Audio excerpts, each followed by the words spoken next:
We need to test our lookup tables for the 3 different chunk types for our save file format. In the top level lookup table section, we made a mistake and I fixed it. The name of this was PM8. It needed to be PF8 for prefab 8. In the unit tests on any environment section, we have added this section called Guess I'll Die.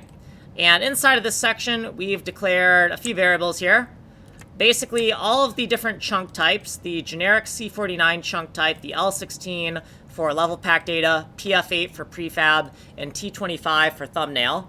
And then we have C49, and we also have C49 got. So what we're going to do here is we're going to loop through every single C49 value, and we're going to convert back and forth. So here what we're doing is we're converting from C49 to L16 and then back again. So you see these two tables, how they're complementary. And if we get the same thing in as we got out, right, if we end up back where we started, then we're good. Otherwise, we're going to crash. And then we're doing the same thing for PF8. So you can see these two tables are complementary. We're going C49 to PF8 and then back to C49. And if C49 got is the same thing as C49, then we're okay. But otherwise, if they're different, we're going to throw an error.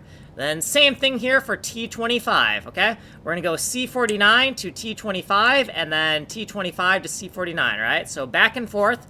And if C49 got is equal to C49, then we're good. But if they're different, we're going to throw an error. So that's all that is. It's just a back and forth test to make sure that our tables agree with each other, that our tables are correct. So our tables are cross-checking each other.